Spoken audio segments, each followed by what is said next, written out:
Ok. Entonces,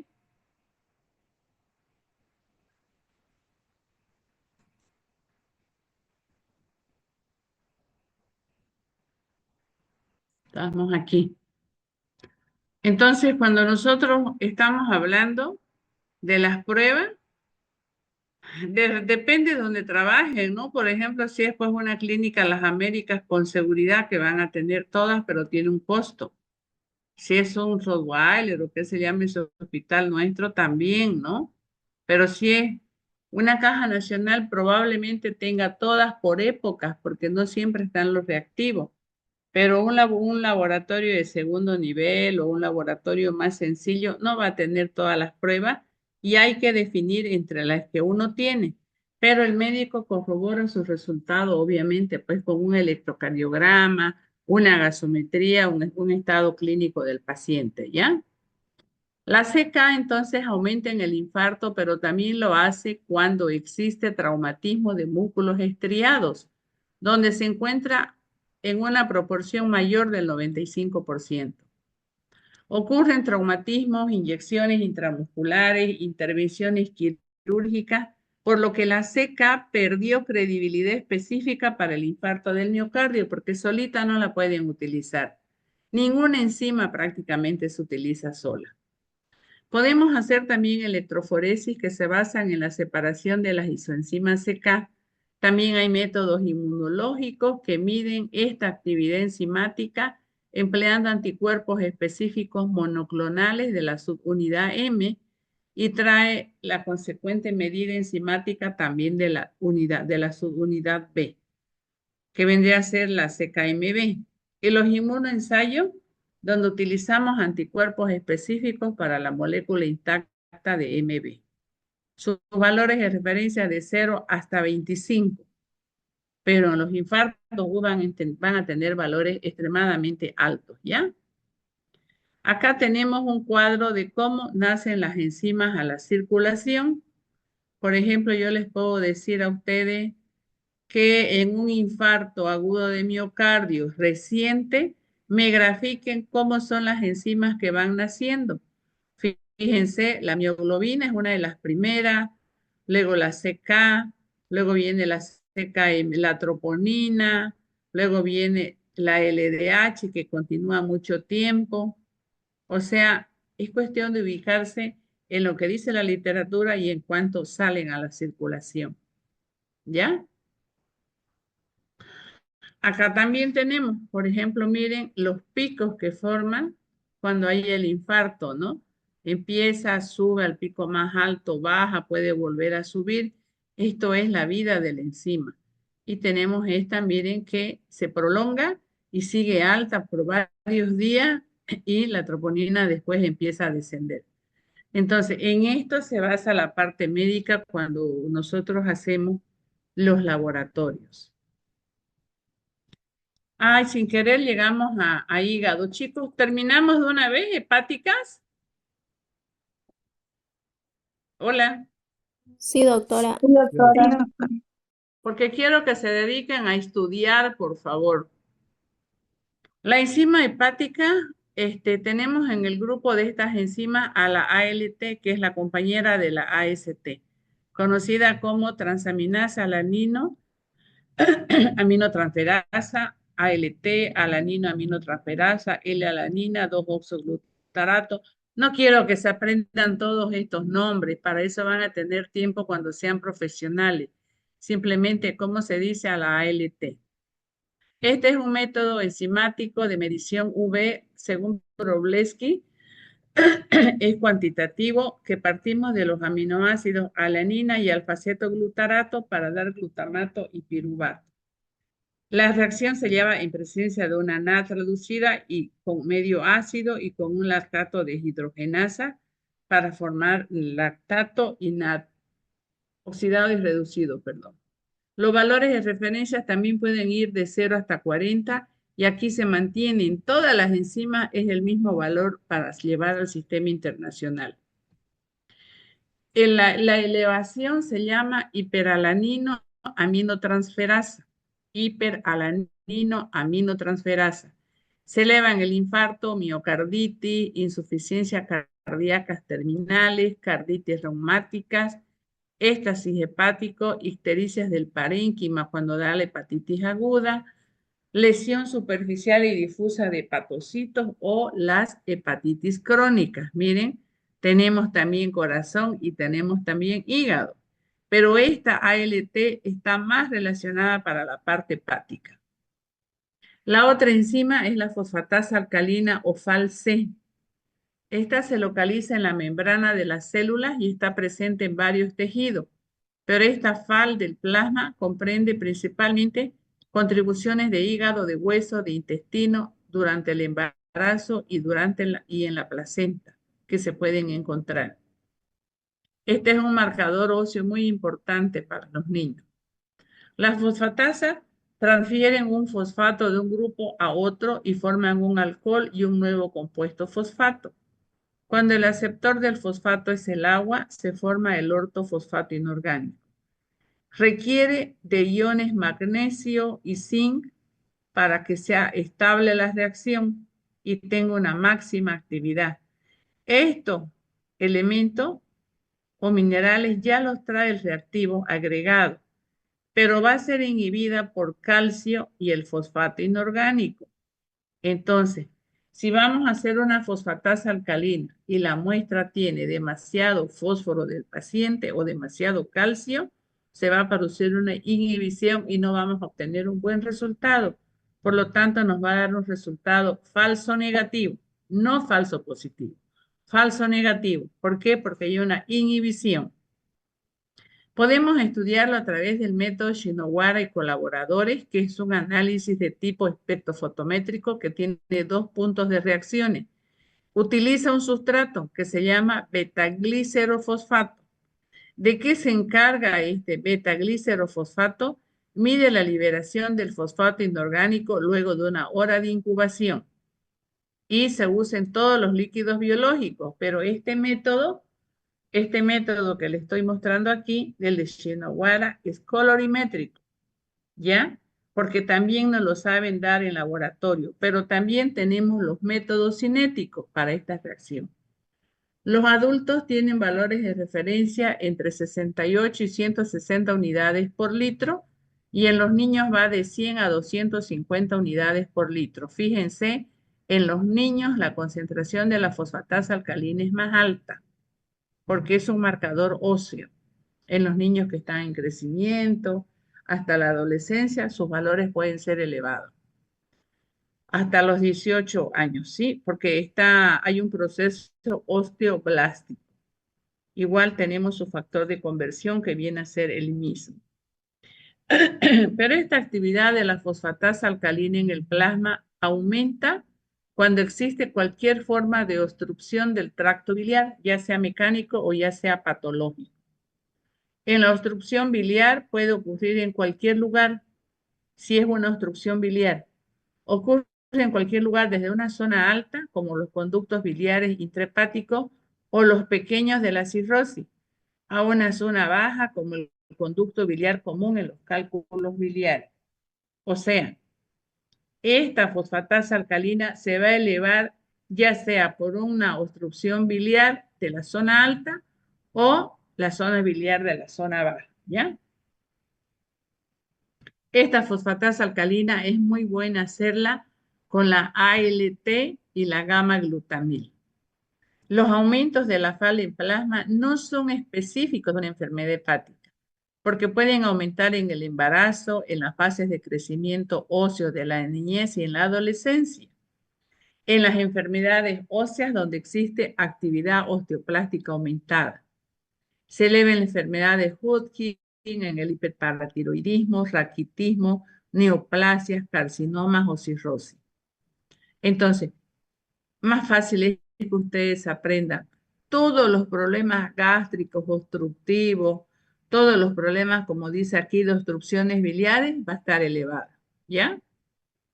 Pero ella va a competir y se debería hacer con la gamma glutamil transferasa que piden mucho menos, pero es una enzima bastante eficiente cuando hay un hígado graso.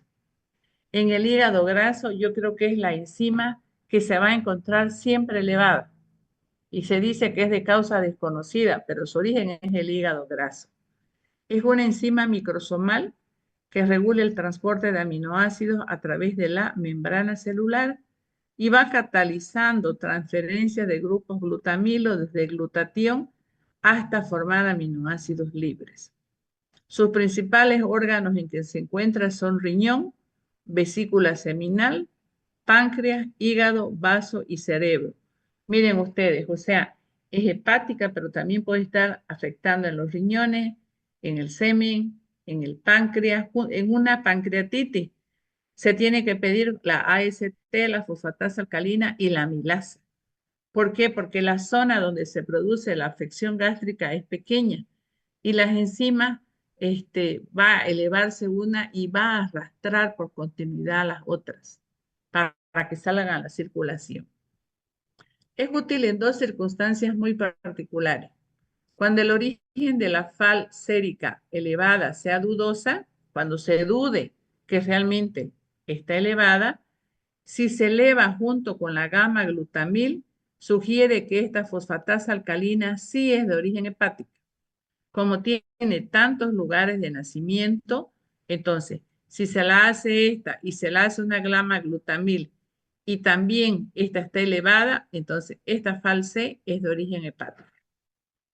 Esta gamma glutamil puede elevarse en pacientes que son alcohólicos crónicos debido a que hay una inducción enzimática por el alcohol y un daño hepático. Esta se eleva más en alcohólicos que tienen la enfermedad hepática ya establecida.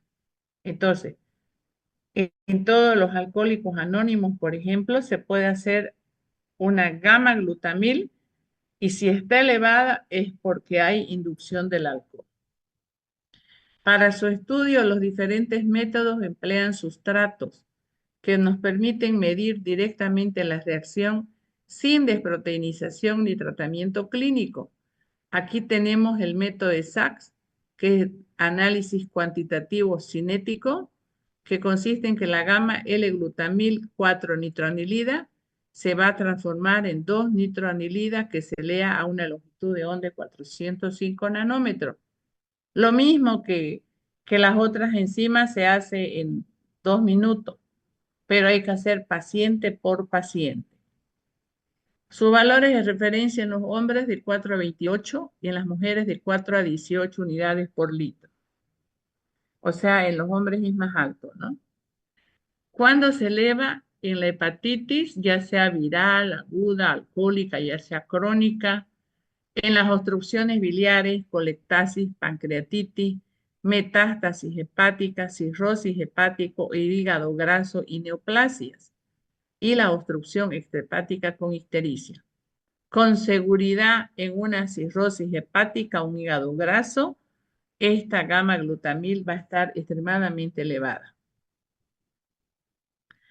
Bien, ahora pasamos a la única enzima que nosotros hacemos pancreática, que es la amilasa. Esta es una enzima de origen pancreática y a la vez es salival. Hay que tener mucho cuidado. Hoy en día ya no se pipetea, pero antes cuando uno pipeteaba y si uno pipeteaba hasta el final del reactivo, podía colocarle la amilasa de uno que tiene en la saliva y daba un falso positivo. Por su pequeño tamaño desaparece muy rápido del suero, pero también se lo puede determinar en orina. Esta es la única enzima que ustedes van a encontrar en 2-3 horas en orina positiva. O sea, hacemos la amilasa en sangre y sale elevada, por decirle 800 unidades amilolíticas. Pero al cabo de 5 horas empiezan a hacer en orina sin que haya una retención o una colecta de orina de 24 horas como las otras pruebas. Aquí simplemente con retención de 2, 3, 4 horas de orina en vejiga, ya la vamos a encontrar elevada en orina. Esta es una señal, una indicación muy importante de que la amilasa no se reabsorbe, se elimina tal cual se forma, ¿ya? Pero es la única enzima que van a encontrar en orina en ese periodo de tiempo, sin una colecta previa. Una elevación en plasma sin su correspondiente elevación en orina indicaría que hay una macroamilasemia. Esta macro es una situación patológica donde se produce la unión de la amilasa a las inmunoglobulinas, que no debería unirse, ¿no ve? Pero esta amilasa se une, entonces tenemos esa patología, es hereditaria. En la pancreatitis aguda, el jugo pancreático sale del sistema canicular, se infiltra en los espacios intersticiales de glándula, mesocolo, mesenterio, cavidad peritoneal. O sea, sale este jugo pancreático y se va a colocar en todos los huequitos que encuentra en la parte abdominal, en la parte gástrica, mesenterio, cavidad peritoneal. Aquí hay cambios de presión o de permeabilidad celular, porque eso sale líquido, porque hay una presión que lo bota. Es la fase aguda de la pancreatitis. Pero este líquido que va y se mete en mesocolo, mesenterio, va a producir una inflamación.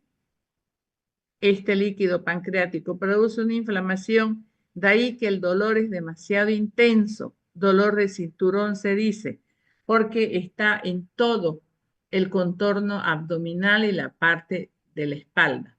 Como un cinturón, o sea, por donde ustedes lo toquen se va a producir el dolor en la fase aguda y la amilasa en la fase aguda es elevada. ¿Por qué? Porque es aguda, porque es ese momento que el páncreas está eliminando la amilasa hacia la circulación. Se elimina por los riñones y no se reabsorbe. La cantidad de enzima o la concentración de amilasa en sangre representa la cantidad que entra a la circulación y la que desalojan los riñones. Los valores altos disminuyen en pocos días, pero lo van a encontrar en orina. Pero no significa que el paciente sanó. No, el paciente va a seguir internado por varios días, pero sí la amilasa va a ser eliminada por orina porque no tiene proceso de reabsorción. Tenemos la isoenzima pancreática y la salival, ¿no? Para su estudio podemos usar el método yodométrico, que es el más común, el más económico, que consiste en la degradación que sufre el almidón a través de la amilasa, o sea, es una reacción de yodo con el almidón. Esta reducción del producto yodo-almidón es inversamente relacionado con la concentración de la amilasa. A ver, les explico. Cuando ustedes encuentran una solución intensamente coloreada y un resultado alto, ¿cómo se llama esa relación?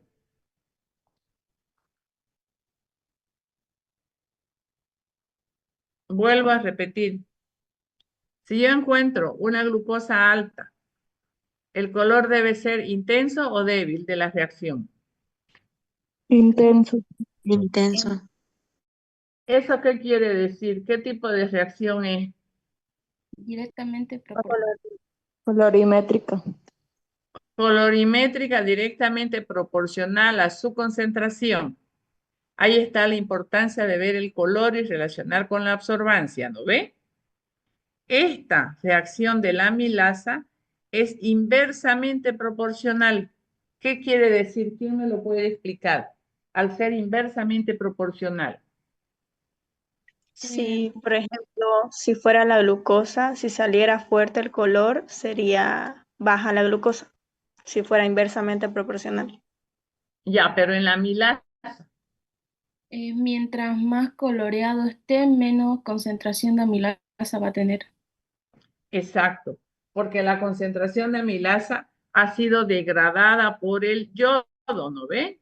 En la reacción yodo-almidón se ha consumido todo aquello que quedaba suelto, por lo tanto ya no deja solución libre flotante, entonces es inversamente proporcional.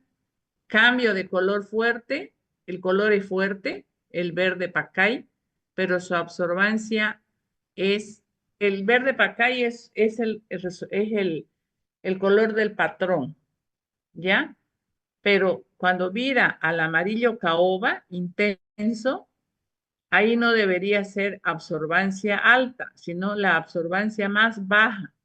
¿Por qué? Porque ya se produjo la degradación. Por ello es inversamente proporcional. Es la única reacción.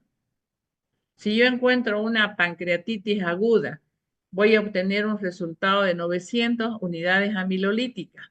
La absorbancia del paciente tiene que ser baja en relación al blanco que es de color verde. El paciente, al tener una concentración de 900, vira su color a un amarillo caoba. Ese viraje de color me tiene que dar una absorbancia baja. Si me da una absorbancia alta, está mal leída. ¿Por qué? Porque ese viraje es inversamente proporcional, ese viraje de color.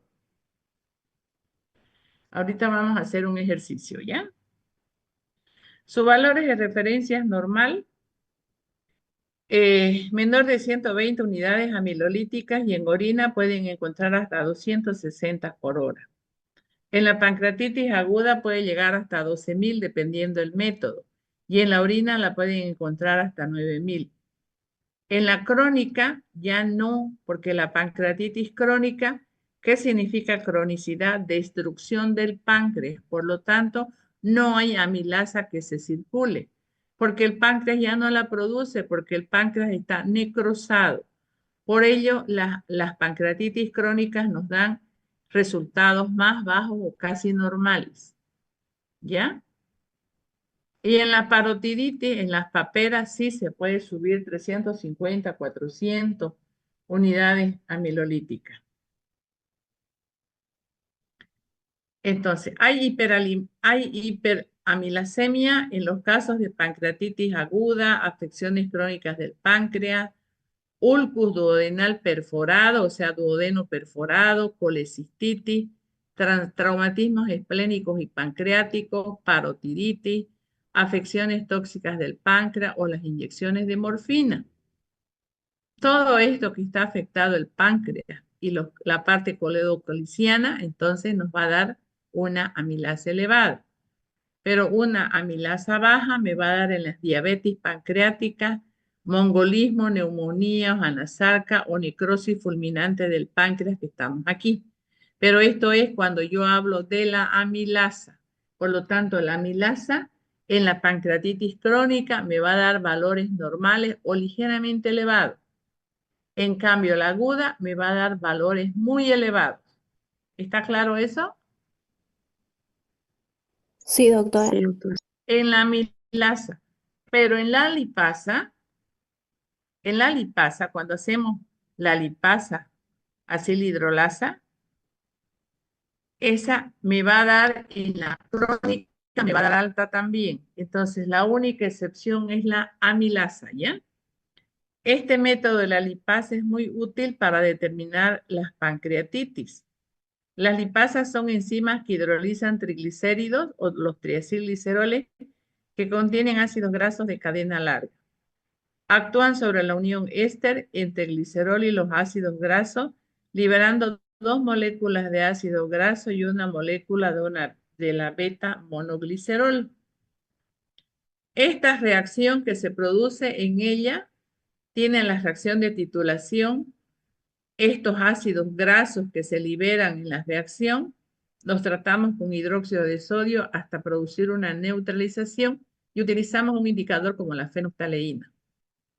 Y la reacción de titulación de estos ácidos grasos lo podemos hacer mediante un pHímetro. Este método, ¿cuál es el inconveniente que tiene la lipasa?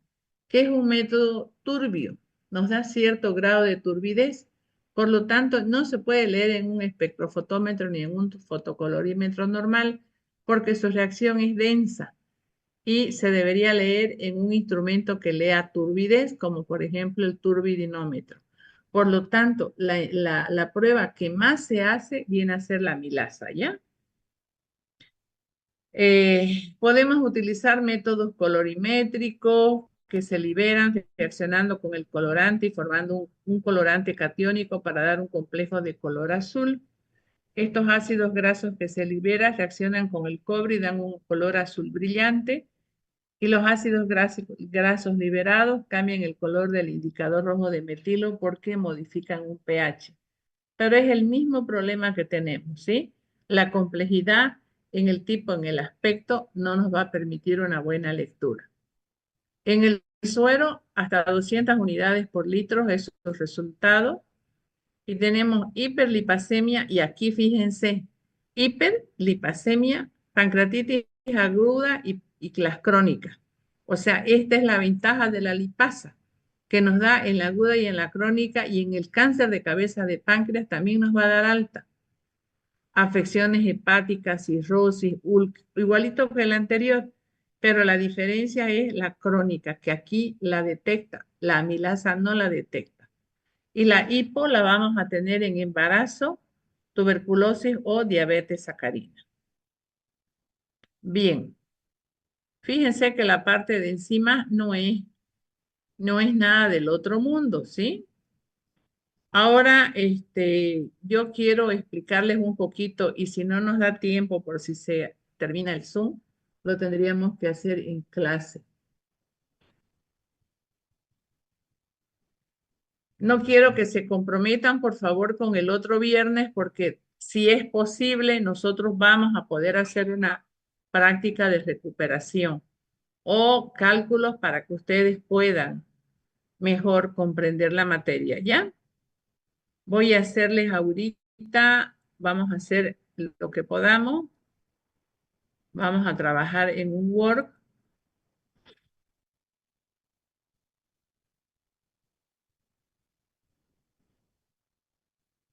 Ujú.